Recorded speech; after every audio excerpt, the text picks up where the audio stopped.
Through the educational, social, and military policies of the Third Republic, by the 1900s the French had been converted from a country of peasants into a nation of Frenchmen. By World War I, most French could read and write, and the use of other languages had ceased. The role of the Catholic Church in public life had also been radically altered. A sense of national identity and glory was actively sought out and achieved. The Industrial Revolution in France was a particular process, for it did not correspond to the main model followed by other countries. Notably, most French historians argue that France did not go through a clear takeoff. Instead, France's economic growth and industrialization process was slow and steady along the 18th and 19th centuries. While this might have affected France's ability to ultimately become a superpower, we did see the wealthy and big businesses begin to give money to the government in order for them to gain special benefits. In particular, Napoleon III gained the favor of many aristocrats this way.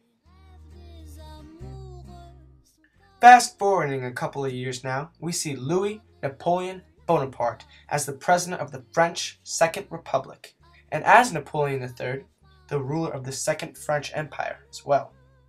He was nephew to and heir of Napoleon I and was elected president by popular vote in 1848.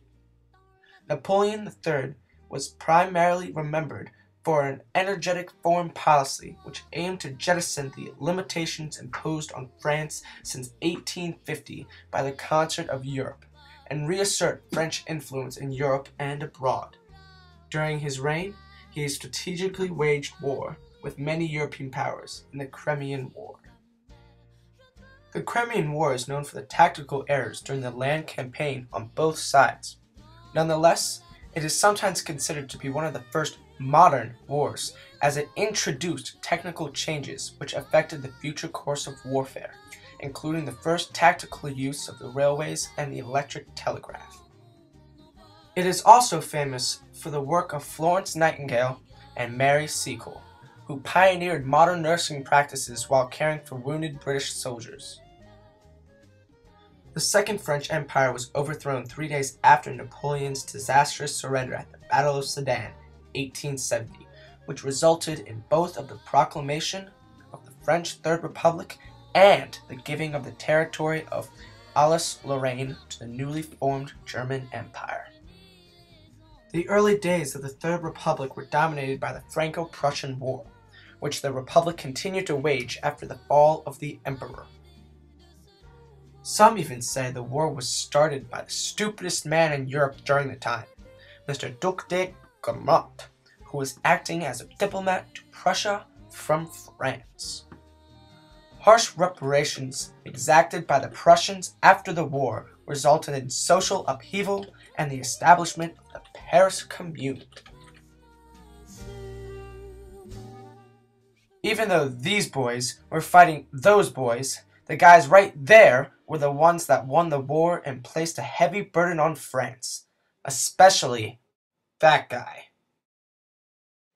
Early governments of the Third Republic considered re-establishing the monarchy, but confusion of the nature of that monarchy and who among the various disposed royal families who would be rewarded the throne caused those talks to stall and made the Third Republic, originally intended to be a transitional government, to become the permanent government of France. Foundations of a second French colonial empire were laid between 1830 and 1870 when Louis Philippe's forces penetrated Algeria and Cochin China in Southeast Asia. Along with other European powers, France rode the post-1870 wave of new imperialism. By 1900, France had amassed an empire incorporating over 60 million people. In Southeast Asia, the French pieced together a colony of Indochina by 1893. France's vast African empire also included French Equatorial Africa, French West Africa, French Somaliland, and the islands of Madagascar. Political motives for this overseas penetration varied from the search for markets, raw materials, investments, and cheap labor to drive for glory, prestige, strategic advantage, and manpower. The French also valued the urge to spread Roman Catholicism in French culture. Governance of the empire followed two patterns, assimilation and association. Where there prevailed long traditions of organized political life and a common culture, the French tended to rule indirectly through existing local authorities, as in Tunisia and Morocco. In less structured societies like those in West Africa, the French imposed direct rule and attempted to assimilate the populace.